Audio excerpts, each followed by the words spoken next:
Vous vous rappelez plutôt de quoi dans Dirty Dancing? Du porté mythique ou de l'avortement illégal? Si c'est du porté, c'est qu'il est temps de reparler du film pour se rafraîchir la mémoire.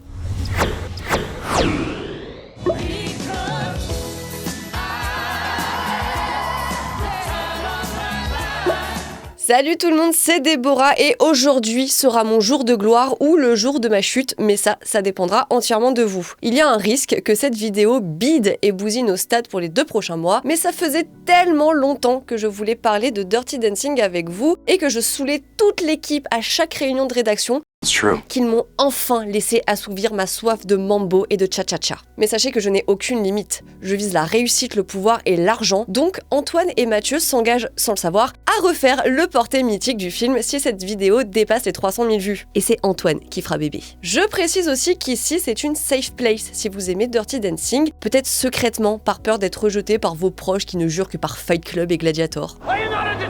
Aujourd'hui nous sommes entre gens bien pour célébrer Dirty Dancing en rappelant pourquoi ce film est une œuvre importante dont on oublie beaucoup trop souvent la pertinence et l'avant-gardisme. Le truc, c'est que comme La Petite Maison dans la Prairie, qui est souvent considérée comme la série la plus niaise du monde, alors que ça pouvait être bien glauque, on a tendance aujourd'hui à réduire Dirty Dancing à une bluette pour adolescents, à une comédie romantique culte, mais plutôt inoffensive et surtout ringarde de nos jours. Alors oui, c'est un petit peu kitsch par endroits, genre là. Essaie de faire mousser ton spaghetti et en attendant, laisse le reste pour les gros calibres.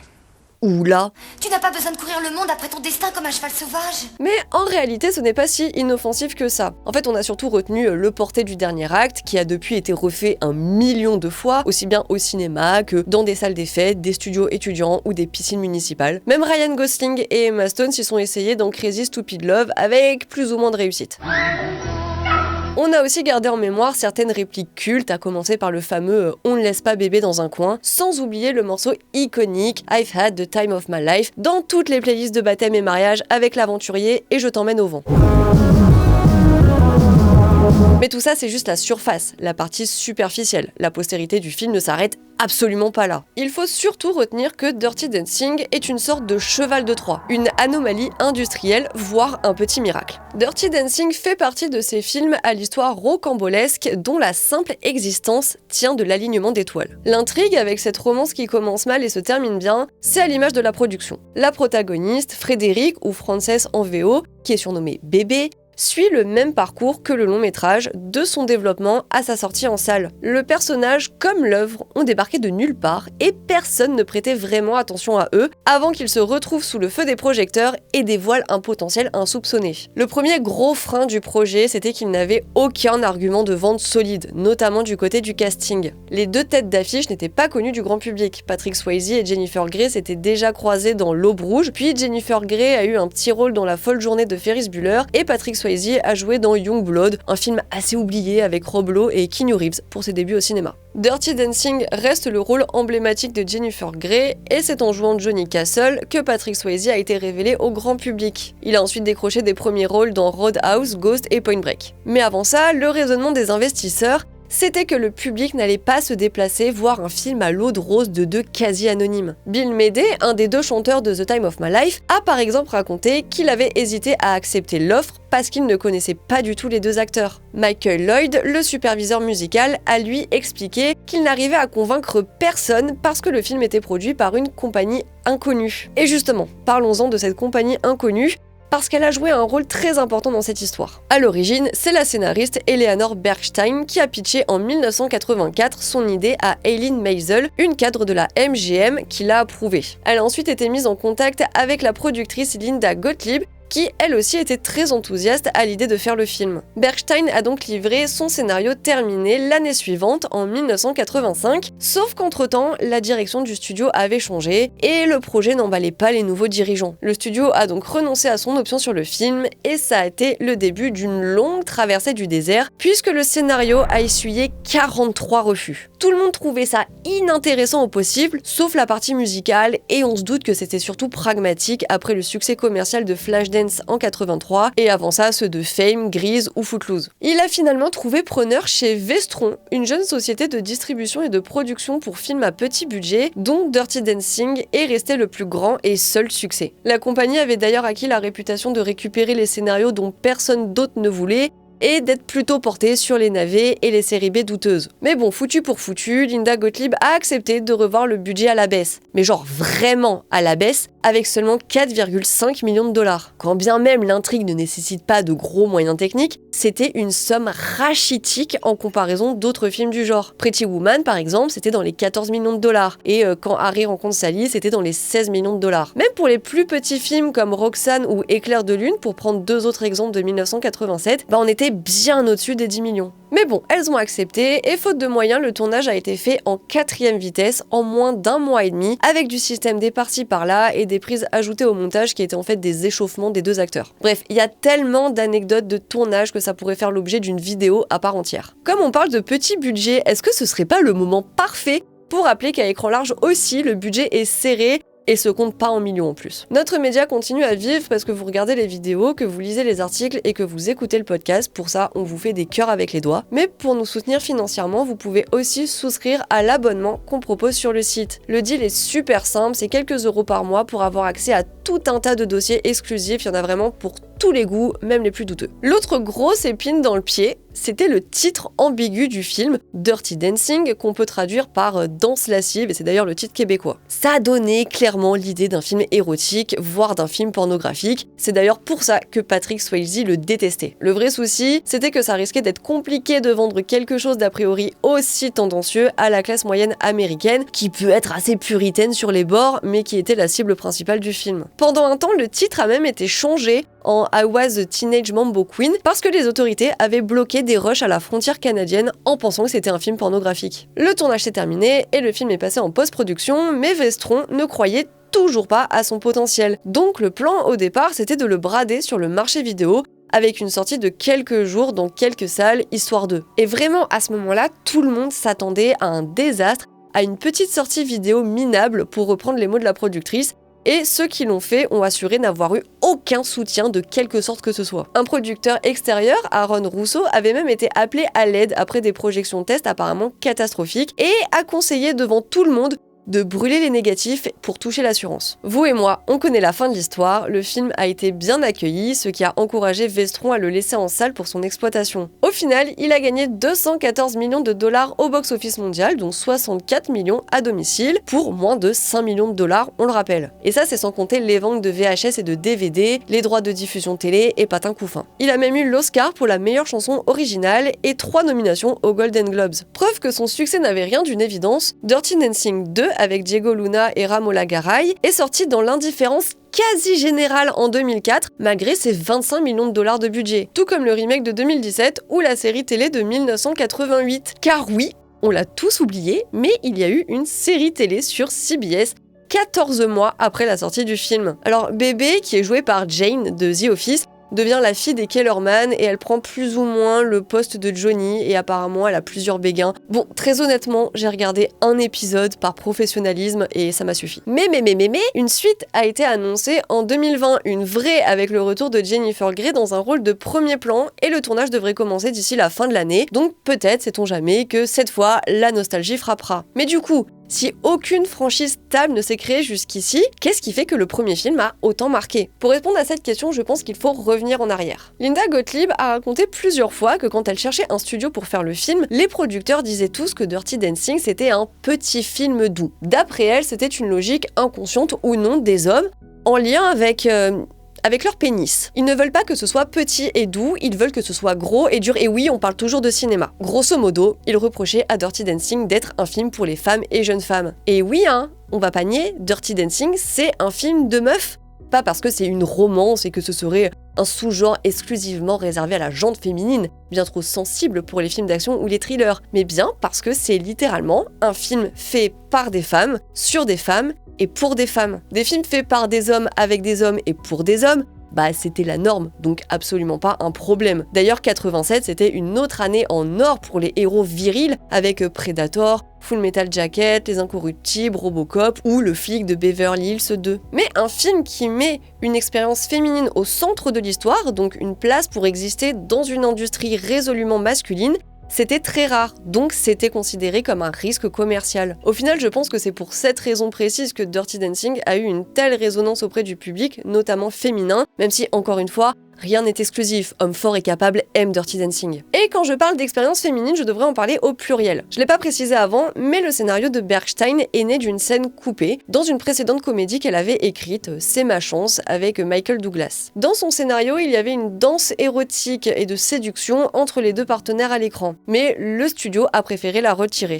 En y repensant, quelques années plus tard, elle a imaginé une histoire autour en incorporant pas mal d'éléments biographiques. Elle aussi, elle vient d'une famille juive, son père était médecin, elle était en vacances dans les Catskills quand elle était jeune et prenait des cours de danse. Elle a même été surnommée bébé jusqu'à ses 20 ans, en tout cas d'après ce qu'elle a pu raconter dans différentes interviews. Dans les années 80, on ne parlait pas encore couramment de male gaze, donc du regard masculin sur les corps féminins. Encore moins de female gaze censé apporter un contrepoint. D'ailleurs, puisque ce n'est pas tellement une affaire de genre, mais une affaire de normes et de codes, le film est réalisé par un homme, Emile Ardolino, qui a aussi réalisé Sister Act et qui vivait ouvertement son homosexualité, même si c'est pas un totem d'immunité contre le male gaze ni une garantie de female gaze. Et évidemment qu'on peut trouver des angles morts dans le film, des stéréotypes sexistes par endroits ou des rendez-vous manqués sur certains sujets. Mais ce que j'ai préféré retenir, c'est que Dirty Dancing, c'est pas juste une histoire d'amour entre une jeune fille de bonne famille et un gars de la galère un peu plus âgé, on sait pas de combien mais on va rester dans le déni. Non.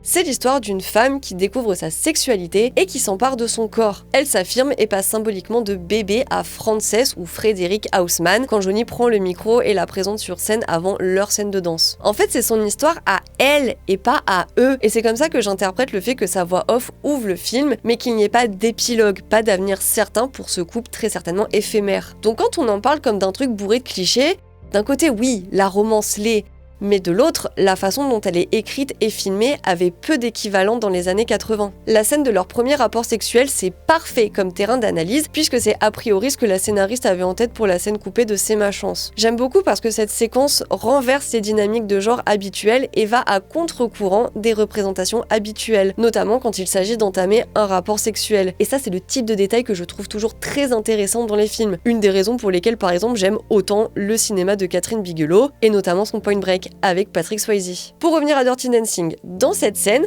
déjà c'est lui qui est à moitié nu face caméra et c'est elle qui est entreprenante, séductrice et qui explore son corps, mais jamais à ses dépens, puisqu'il ne s'agit pas d'inverser mais d'améliorer les représentations habituelles, avec la danse comme chorégraphie principale, le partage et les deux corps au centre de l'image, tout en restant pudique parce que c'est un film grand public. En tout cas, ce sont ses regards à elle, intrigués ou insistants, sur lesquels la caméra s'attarde le plus durant tout le film. Et le morceau Hungry Eyes est assez explicite, je pense. Et porter un regard positif sur l'émancipation sexuelle et le désir féminin et les encourager en 1987, c'était peut-être pas inédit dans l'histoire du cinéma, mais là encore, c'était pas du tout courant. La même année, à l'affiche, il y a eu Liaison fatale d'Adrian Lyne sur une femme prédatrice jouée par Glenn Close, deuxième plus gros succès de l'année au box-office. Et les intentions sont clairement pas les mêmes concernant le désir et l'emprise des femmes sur leur sexualité. Bizarrement, si je dois citer l'autre histoire d'amour qui m'a le plus marqué au cinéma, l'autre film romantique, même s'il a d'autres étiquettes, c'est Titanic, avec pas mal de ressemblances avec Dirty Dancing sur ces points-là. La façon dont sont dépeints les hommes est aussi intéressante parce qu'ils sont quasiment tous problématiques ou détestables, sauf Johnny et son cousin, mais sans tomber dans le cliché de la brute épaisse, violente et évidemment mauvaise. On est sur une médiocrité plus subtile. Un bon exemple, c'est d'abord Gilles,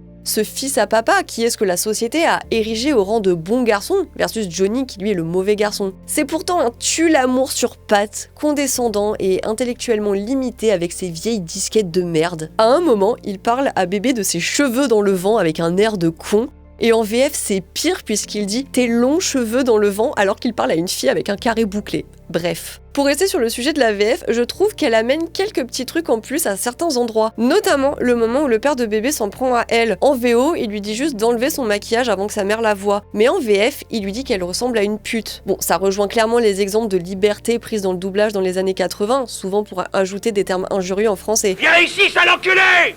Salaud! Mais là, je trouve que ça appuie encore plus le propos. Parce que sur le moment, c'est si violent de sa part à lui, est si décevant alors qu'on sait que c'est un papa poule qui adore sa fille et surtout qu'il était dépeint jusque-là comme une sorte de héros, de boussole morale et d'autorité supérieure. Bébé qui idéalisait son père, cet homme bon sous tout rapport qui pense aux enfants qui ont faim dans le monde, elle comprend à ce moment-là que son respect en fait est conditionné, qu'il peut faire passer son ressenti avant celui de ses proches, comme quand il décide arbitrairement de quitter la pension plutôt que prévu. Heureusement, à la fin, il comprend ses propres préjugés et ses erreurs et les reconnaît pour, in fine, devenir une encore meilleure version de lui-même. C'est vraiment un vrai petit guide de développement personnel. On doit aussi s'arrêter sur le parcours en arrière-plan de Lisa, la sœur de Bébé. D'un côté, c'est un personnage sous-développé qui sert surtout d'antithèse à Bébé, mais elle est un peu plus que ça à mes yeux. Elle incarne ce que la société à cette époque attend d'une femme, c'est-à-dire qu'elle soit soucieuse de son apparence, des marqueurs superficiels et construits de la féminité, donc ses cheveux lisses, son maquillage et ses 78 paires de chaussures. Mais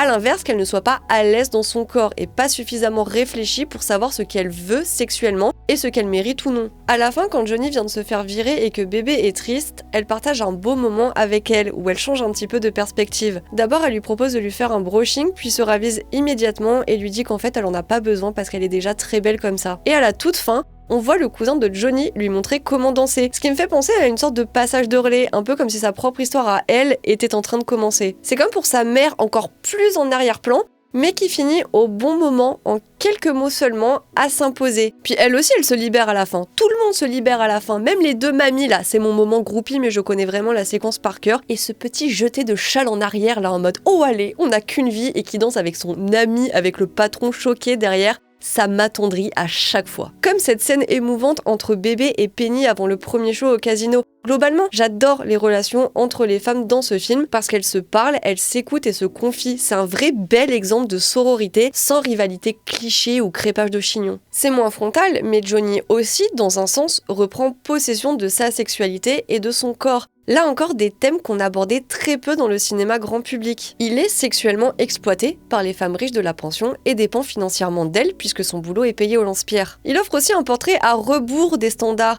C'est un danseur déjà qui se dit sensible, qui pleure et parle de ses sentiments, de la même façon que Patrick Swayze lui-même dénotait dans le paysage. Il ne rentrait pas dans une case précise parce que c'est un Texan danseur de ballet, mais avec un bagage sportif dans le foot et les arts martiaux, qui s'est pourtant imposé comme un nouvel idéal masculin. D'ailleurs, quand on reprend ses plus grands rôles après ça, on a la déconstruction du héros masculin dans Point Break, le fantasme de comédie romantique par excellence dans Ghost, et la paire de gros bras virils dans Roadhouse. Bon, évidemment, on glisse doucement mais sûrement vers l'aspect politique le plus évident du film, puisque Dirty Dancing est une œuvre particulièrement engagée. Le point le plus évident, c'est l'avortement de Penny. Il n'est pas explicitement mentionné, sauf en VF par le père de Bébé, mais le contexte est assez clair. Pour rappel, si jamais c'est un peu flou, Robbie, le serveur et fils de Richou qui fait ses études dans une grande université, a séduit Penny, la mise enceinte, et a refusé de l'aider. Penny a donc fait appel à un docteur pour un avortement illégal. Docteur qui l'a charcuté avec un couteau sale et l'a laissée agonisante sur une table pliante. C'est finalement le père de Bébé qui la sauve. Rappelons aussi que le film se déroule à l'été 1963. Une date importante pour plusieurs raisons. La première, c'est que c'est quelques années avant l'explosion de la révolution sexuelle et 10 ans avant la promulgation de l'arrêt Roe v. Wade qui garantissait le droit à l'avortement aux États-Unis. Et c'est pas du tout un détail anodin. Bergstein voulait que cet élément soit au cœur de son histoire, justement parce qu'elle a un vernis rose poudré. Son raisonnement, c'était que pour toucher l'audience la plus large possible sur un sujet encore tabou dans les années 80, les sensibiliser à une cause ou tout simplement leur faire découvrir une réalité, le mieux c'était de le faire dans un film qui ne s'y prêtait pas au premier abord. Selon elle, si elle avait fait un documentaire sur le sujet avec un ton grave et des images en noir et blanc, ça n'aurait attiré que ceux qui s'y intéressaient déjà. Mais le faire dans un film PG-13, donc grand public, avec de la musique entraînante, des gens beaux et des danses et des histoires d'amour, tout ça, ça peut permettre à certaines personnes de s'y confronter. Et là encore, trouver un film de ce genre qui traite le sujet avec compassion, ça se bouscule pas au portillon. Agnès Varda en parlait dans le film dramatique L'une chante, l'autre pas en 1977, mais je peux difficilement donner d'autres exemples. Et c'était tellement un truc dont on parlait pas qu'il y a eu des sondages réalisés à la sortie de certaines salles de cinéma et presque 40% des spectateurs n'auraient pas compris que Penny avait subi un avortement illégal. C'est aussi marrant de relire certaines critiques de l'époque qui évitaient soigneusement le mot comme s'il était maudit. L'autre raison, c'était que la scénariste était inquiète que l'arrêt soit un jour piétiné, ce qui est malheureusement arrivé en juin 2022 sous la gouvernance de Donald Trump. Elle espérait donc continuer à sensibiliser à son échelle à travers son film. Et c'est pour ça que Penny n'est pas représentée comme une blanche colombe immaculée, ni comme une pauvre fille de mauvais genre qui aurait mérité d'être punie ou de souffrir. Il n'est jamais question de la culpabiliser ni de l'infantiliser, mais simplement de l'aider sans contrepartie en pointant du doigt celui qui a refusé d'assumer ses responsabilités et de l'aider. Donc Robbie, le pire du pire, qui en plus incarne cette classe sociale dominante et avide, qui se prête une supériorité qu'elle n'a pas. C'est très bien résumé dans cette courte scène où bébé le confronte. Il lui tend alors un exemplaire de la source vive d'Ayn Rand, la philosophe et papesse du capitalisme et des politiques libérales, pour qui l'individualisme doit primer sur le collectif, pour le résumer très grossièrement. Bon, forcément, à l'époque, tout le monde n'était pas ok avec le fait que le film, auquel personne ne croyait de base, se risque en plus à mettre un avortement illégal dans l'histoire, même s'il n'y a rien d'explicite ou de graphique. Un sponsor national, fabricant des produits et cosmétiques Clérasil, a préféré quitter le projet puisqu'il ne pouvait pas être retiré de l'histoire. Parce que oui, la force du scénario de Bernstein, c'est que l'avortement lui sert de colonne vertébrale. Tout se construit autour de ça et on ne peut pas le remplacer par une maladie ou autre, au risque de perdre toute cohérence. Pour paraphraser la scénariste, sans ça, il n'y a aucune raison pour que bébé aide Penny, qu'elle tombe amoureuse de Johnny et mêle son père à tout ça. Comme elle l'expliquait, si on veut mêler une thématique politique à une histoire, il faut en faire un élément essentiel et pas juste quelque chose au bord du cadre. Sinon, les producteurs ou les investisseurs demanderont toujours de le retirer. Et ça s'applique aussi à la lutte des classes qui est l'autre point central de l'histoire. On l'a dit plus tôt, tout se déroule en 1963, donc dans une période de transition et de bouillonnement social, comme la fin d'une ère, et le film appuie ça avec l'idée de la fin de l'été, de la dernière danse de la saison. Techniquement, on est quelques semaines après le célèbre discours de Kennedy, et quelques jours avant ou après la marche de Martin Luther King sur Washington contre la ségrégation raciale, et donc quelques mois avant la signature du Civil Rights Act de 1964. Bébé et son père font référence à quelques événements historiques, comme l'immolation publique de ce moine au Vietnam qui a fait réagir l'opinion à l'international, ou l'affaire, là encore très médiatisée, de Birmingham et de ce chien de police lâché sur un étudiant noir qui est considéré comme un des points de départ du mouvement des droits civiques aux États-Unis. En VF, son père fait également mention de guerre atomique, certainement en référence à la crise des missiles de Cuba. Bon, tout ça pour dire qu'il est clair que Bébé est un personnage politisé, qui s'intéresse à l'économie des pays en développement et veut rejoindre le corps de la paix après ses études, une agence publique gouvernementale américaine censé promouvoir la paix dans le monde. Au tout début du film, Bébé lit un livre, Plight of the Peasant, contraduré par Le sort des paysans, un bouquin fictif d'un auteur fictif. Alors pourquoi un livre qui n'existe pas? Il y a peut-être une explication très rationnelle à ça, mais je préfère comme toujours extrapoler et me dire que c'est symbolique, pour signifier qu'elle a une vision très théorique et finalement irréaliste du sujet, qu'elle n'a pas été encore confrontée à la réalité. Ça s'illustre assez bien quand elle dit candidement et maladroitement à Penny qu'elle a beaucoup de chance après qu'elle lui ait raconté avoir été foutue à la porte à ses 16 ans. Mais elle comprend justement aux côtés de Johnny et Penny ce qu'est l'exploitation et le prolétariat, mais surtout comment se créent les relations de pouvoir entre les riches et les pauvres pour vulgariser. Les danseurs et les animateurs sont méprisés par les serveurs en bel uniforme qui font de grandes études et viennent globalement de bonnes familles. Eux doivent suer pour un salaire ingrat, pour divertir une élite au détriment de leur passion puisqu'ils sont freinés, aussi bien devant les clients quand ils commencent à briller un petit peu trop, ou dans leur créativité. Le dirty dancing du titre, j'y vois aussi une double lecture du travail salissant, le dirty work, le sale boulot. Et à la fin, le fait que la troupe de danseurs avance sous les regards des clients, qu'ils prennent la place qu'on leur a refusée, c'est aussi fort comme symbole. Surtout que c'est pas belliqueux pour un sou, hein. À la fin, ils invitent tout le monde sur la piste de danse dans une grande communion. Je pense que je pourrais encore étaler mon amour de dirty dancing un bon moment, mais en vrai j'ai dit l'essentiel à mes yeux, donc je préfère vous passer le relais dans l'espace commentaire. Dites-nous ce que vous avez pensé du film, si vous vous rappeliez de tout ça et si jamais ça vous a donné envie de le revoir. Et parce qu'on en est à dépoussiérer des œuvres qui ont mauvaise réputation, je vous recommande ma vidéo sur La petite maison dans la prairie. Quant à moi, je vous remercie d'être resté jusqu'ici et on se dit à très bientôt.